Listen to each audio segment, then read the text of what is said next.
Nurture and support. Nurture and support. This is a podcast theme song. And it's really short. Nurture and support begins in 3, 2, 1. Hey everybody, welcome back to another episode of Nurture and Support. I am Mel at Karmic9 on Twitter, and this is the podcast where we share all the awesome because we're givers. That's what we do. And as my dog tries to kill himself under my chair, I'm sorry about that, I give you Kelly Toole. And no one wants me. Hi, everybody. It's at Kelly Toole, KELLYTHUL on Twitter, and glad to be back, sharing all the awesome since 2013, episode 83. Yeah. Big numbers. Big numbers. Yeah, we're rolling right along. Yes, indeed. So my recommendation this week, I think is pretty cool. It is actually one that was recently featured on the iTunes App Store, so some of you may have already checked it out, but it's not in my usual apps that I would have gotten. So I thought I'd talk about it because I find it oddly amusing, and for those of us who spend way too much time on the internet, it could prove to be useful. So it's an app called Retype. That's Retype. And it's a typography photo editor. It's only $2.99, and unfortunately, it only works on iOS. So you have to have an iPhone or an iPad for it to work. And no soul. I'm sorry. Yes, it helps. Said that out loud. Yeah. It always helps It's to have part of the terms of use for iOS, I think. Yes, yeah. So what this neat little app does is it comes with a bunch of photo backgrounds built in. It appears that this company, sorry about that. It appears that this company has made several apps that pretty much all revolve around some sort of photo editing, things like that. So this app is really very slick, as us soulless Apple users would expect. It comes with a bunch of backgrounds built in, and as it suggests, a bunch of built-in fonts. So there's several of them to choose from. Our basic categories of fonts are, we have vintage or letterpress, one they call vegan, a hipster font, one that's called mothership, the queen, newspaper, a loose brushwork, samba bossa, Elise, which is kind of an Art Nouveau type font, Nord, Core Circus, a lunar eclipse, Obvious, which is a very large font, some script fonts, and one that they call soft and fat, which is kind of like marshmallows. So what happens is you pull up one of the photos from the library, or you can use one of your own photos if you would like. So you pull up a photo, either one of theirs or one of yours, and you start changing. You can put in either your own little saying, or you can use one of their, I didn't bother to count how many built-in phrases they already have in there, but there's a bunch of them, from the snarky and sarcastic to the inspirational. So you have many things to choose from if you're needing inspiration, or you can put in your own. And then once you put the words in, you can go through tapping on those different fonts and apply them automatically in nice little artistic ways that those of us who are artistically challenged would never be able to do on our own. Having said many times in the past that I am one of these artistically challenged people, I find this to be pretty cool because, you know, when you've got one word that's emphasized in your little phrase and they're all lined up or they're all in different spaces, you know, some people make that look really slick and cool. I am not one of those people, so this is pretty cool for me. Now, I have to say, my biggest idea for the uses of this app for me would be to make my very own demotivational posters. That's what I wanted it for. I like it. And I've made a few and sent them to a few people who needed a little demotivation.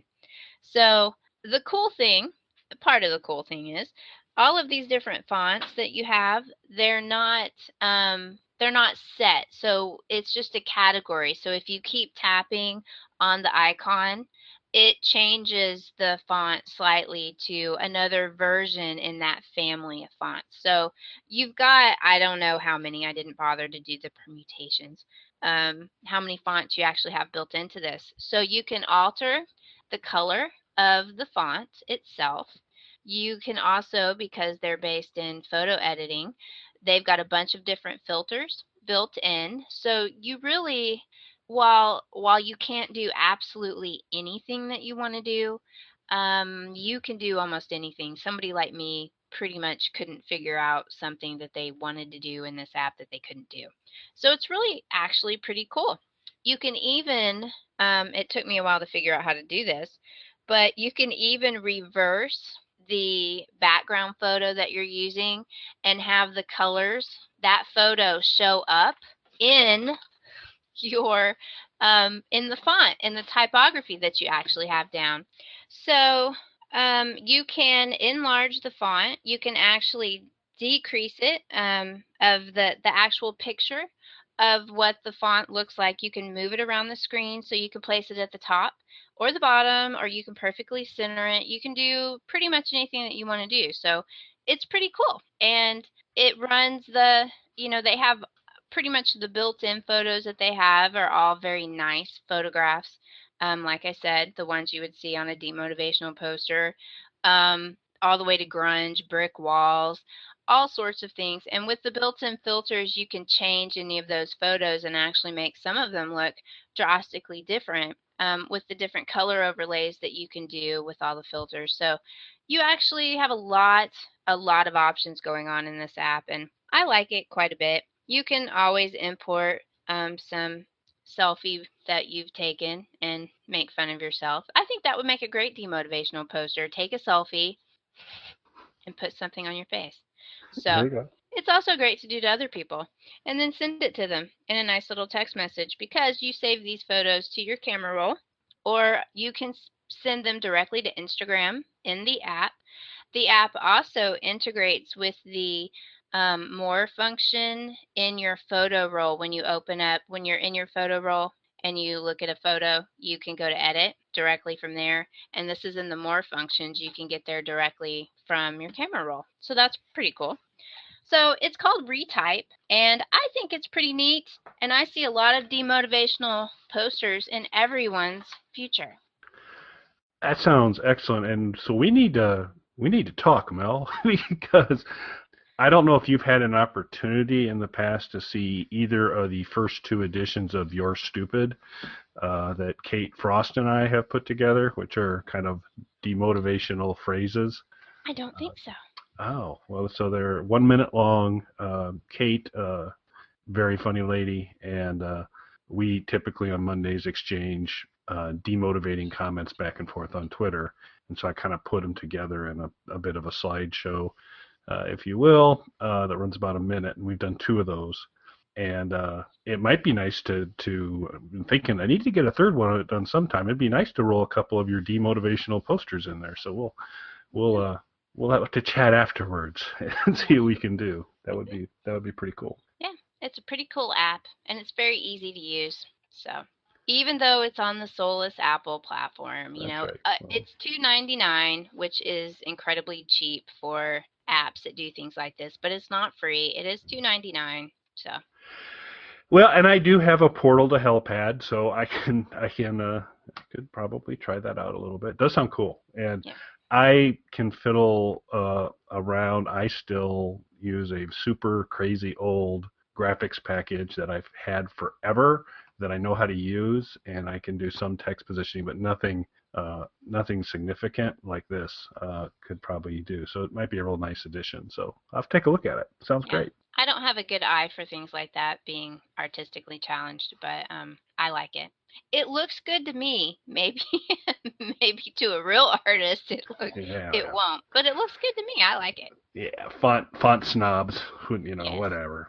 So There was no Comic Sans, but hey, yeah, we can. All right. Well, my recommendation will be very motivating and very exciting. I and we'll get I guess I'll get into it in a little bit of a roundabout way. I went to Canada recently, and while in Canada, I watched Netflix, but the Netflix in Canada isn't the same Netflix as in the United States. So the recommendation I have, if you're in Canada, you can see on Netflix. If you're not in Canada, there are some places. I think you can go to the Adult Swim website and see all these, particularly if you're a cable subscriber and you subscribe to a network that carries the Cartoon Network, you're going to be good to watch these online. But my recommendation for this week, and I'm very excited about it, and if you haven't heard it, you just need to run to any device possible to watch these, is the Mike Tyson Mysteries series that's now available. Now, Mel, I know you're not a big sports person, but you probably know Mike Tyson was a boxer. I do know that. And he has a face tattoo, made that choice, which was an interesting choice. He likes to use larger words, sometimes doesn't necessarily always completely have it nailed down the appropriate application of them, and he has a bit of a lisp, and that will come in. And so there's a unique vocal delivery to Mike, but he is in on this. He voices the Mike Tyson character on Mike Tyson Mysteries, and it unmercifully pokes kind of fun at him and other things too. But it is really funny. It is not mean spirited. It is edgy. There's a lot of more adult humor. It's part of the Adult Swim kind of program. But imagine, if you will, Mike Tyson as a person who solves mysteries. And it's done very, very much in the Scooby-Doo fashion. So the characters look like kind of drawn like Scooby-Doo characters, and the beginning harkens back to one of my all-time favorites, Johnny Quest, and it's Mike Tyson riding a pterodactyl and fighting different and these things. And his crew, because it is kind of like Scooby-Doo, his crew consists of Mike Tyson, the Marquis of Queensberry, who was acknowledged as the individual who formally established the rules for boxing back in the 1800s. So it's the ghost of the Marquis, because Tyson's a big boxing history fan. So of course the Marquis of Queensberry is with him, and he's drawn in the traditional Scooby-Doo ghost style, which is it's the full outline and you have all the drawing of the character, but they're just white. And so he's done that way. A pigeon,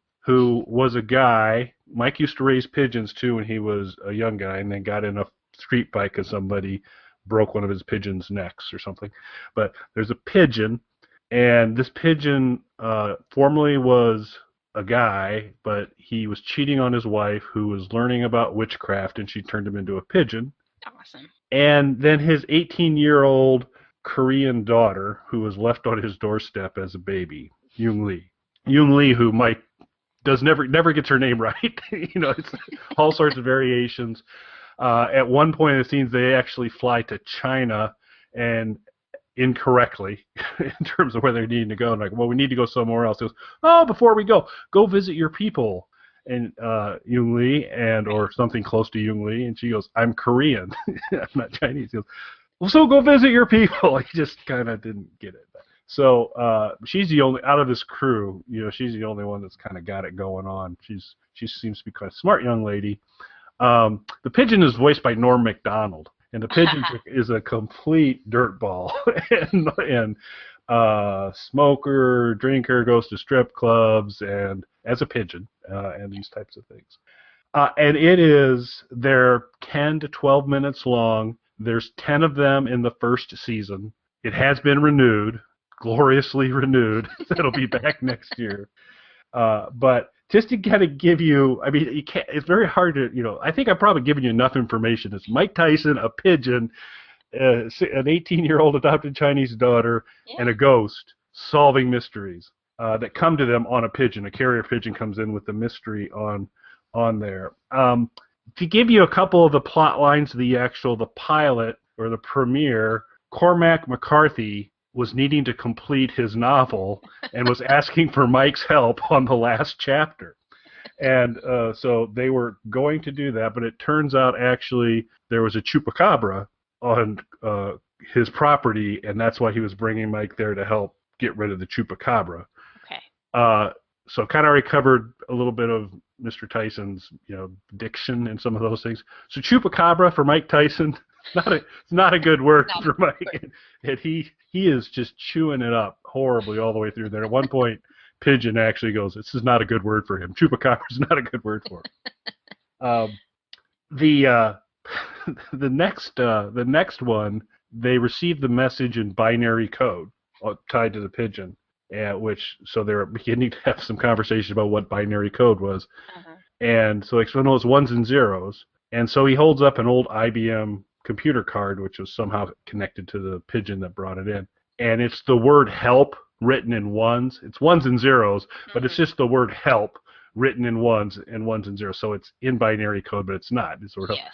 And Lee's like, "Oh, it says help." And he goes, "You can read machine code? You must be a robot." So he's, "Why didn't you tell me you were a robot?" You could have told me. So he's convinced his daughter's a robot for the rest of the episode because she can read binary code, the word help in ones. And he was being requested to come. Someone was asking for help. Big Blue, IBM's artificial intelligence, was playing Gary Kasparov in a chess match. And so it was a little unclear on who was asking the mystery folks to come help him. Tyson to come help it. So Tyson shows up, is talking briefly to Gary Kasparov, who mentions that he's a grandmaster, which Tyson then punches and kills him because he has confused grandmaster with grand wizard and thinks that he's the leader of the Ku Klux Klan. And he said, "I'd given up violence except for two reasons, and one of them was if I ever came across the head of the KKK or Adolf Hitler." These are the two people he would give it up and kill him for. Later episodes include Elon Musk, Tyson getting him and Elton John confused in terms of who they are, and Mike liberating a rocket because he's kind of concerned he's become a serial astronaut killer. Turns out later he was a serial astronomer killer, and it's all very interesting. So each episode, it's funny. It's like I said, there's edgy humor in it. I would not, in the continuum of things you watch, are like, wow, this is kind of like a really strong vulgar thing.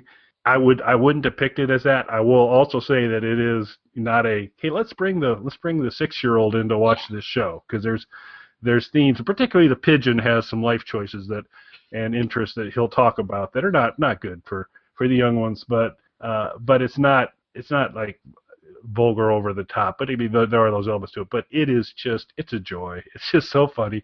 And then Tyson himself, at the end of all of them, except the last episode in the first series, he actually comes on live and kind of just does a callback to some part of the episode.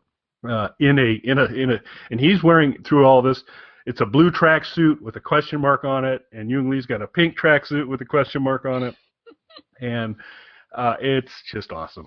So it's really fun. So for our Canadian listeners, just go to Netflix and enjoy it up. For those of you in North America or United States, you might want to try the Adult Swim website, and you should be able to get to most of them there. I'm not sure what's on YouTube right now, but it's amazing. I had no idea. I was like, what is this?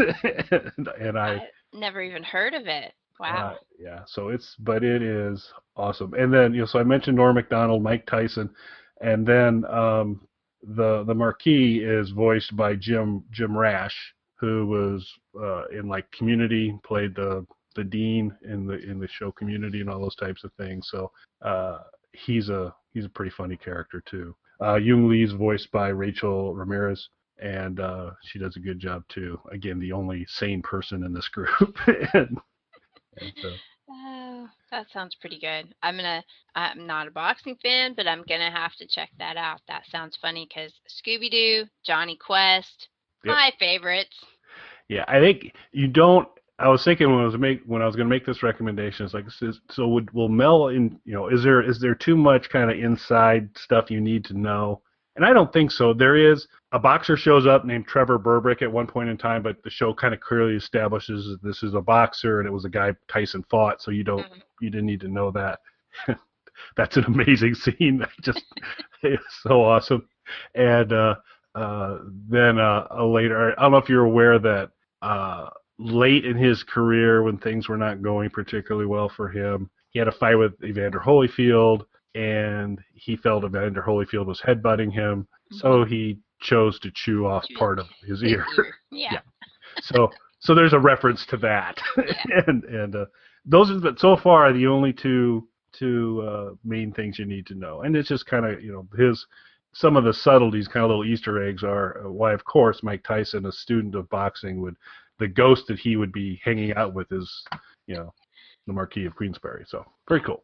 Neat. That sounds good. I'm gonna have to look that up and watch some of that. 'Cause it sounds funny. It is. I love it. It was very enjoyable. Norm MacDonald he was born to play a Adulterous pigeon. adulterous, immoral, dirty-minded pigeon. He's the guy. He is the guy. Yeah, and it sounds to me like there's probably some good quotes in there that need to be put on a demotivational poster and retype. Yeah, and speaking of adulterous, immoral, ill-mannered pigeons, here's Matt to tell us a little bit more about how you can connect with Nurture and Support via Gmail or email, via websites, iTunes, YouTube, and the like. So we'll hand it over to Matt, but before we do, I'd like to say thanks for listening. Thanks, everybody. You can contact us on our website, nurtureandsupport.net, or email us at nurtandsupp@gmail.com. That's NURTANDSUPP@gmail.com, or tweet us at nurtandsupp on Twitter. You can also catch Nurture and Support on YouTube. Just search Nurture and Support or Kelly Toole. Nurturing and supporting Journey.